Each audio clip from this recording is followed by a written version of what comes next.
So Jode, both of our vehicles are fitted with winches, and there's nothing better when you're in a sticky situation, pulling that cable out and getting out of there. I can't wait to use this thing. It should be good.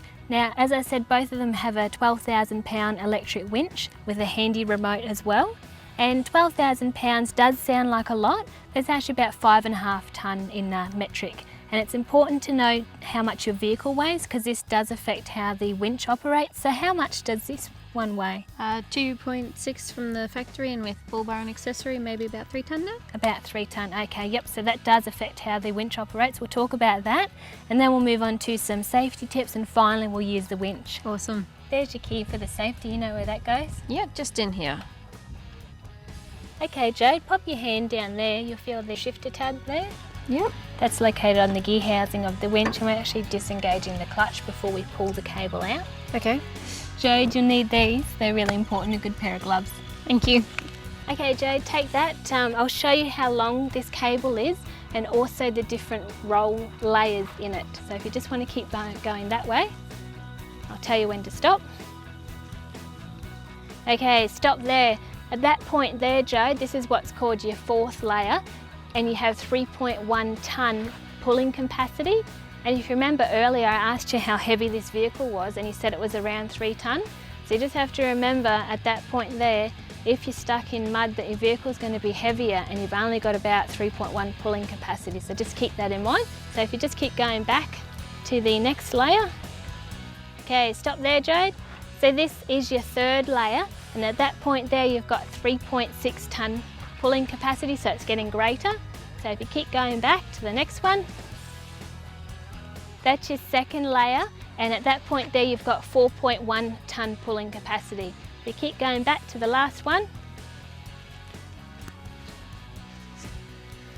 Okay, stop, Jade. At that point there, that's your greatest pulling capacity. You've got 5.1 tonne there. So in an ideal scenario, you want to have as much cable out as you can, because that's your strongest point that you can winch from with that cable out. Okay, Jade, so our cable won't reach a tree. We need a winch extension strap here, and also a rated D-strapper, so I'll give you that.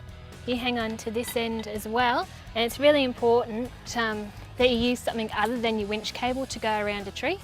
So I use something like this, so we'll just roll this out and go down low on the tree.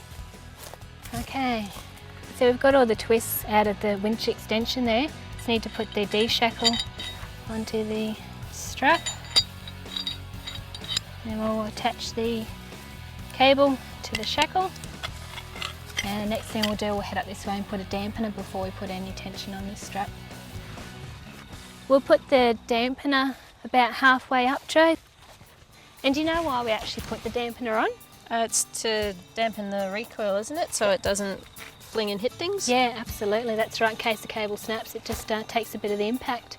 But speaking of safety, we'll just have a chat about some safety things before we start winching. Okay. So what's the black fabric on the end of your 4-pin? It's actually a signal to let you know that you've got 5 wraps to go on the drum of the winch, so don't go past that point. Also, Jode, you need to make sure that everyone's clear of the winch cable. You don't want any accidents. And another thing is don't step over the cable, and don't let anyone else step over that cable, because that can be dangerous as well. If you want to engage that clutch there, yep, great. And we'll jump in the car, start the engine and get winching. Alrighty. Fantastic, now you're ready to operate the winch. Just want to bring that in. Just do it as you're comfortable. Yeah. Okay. All right, so how about we do this a couple of times, and then we'll be really confident when we're on the trip. All right, sounds good. Okay.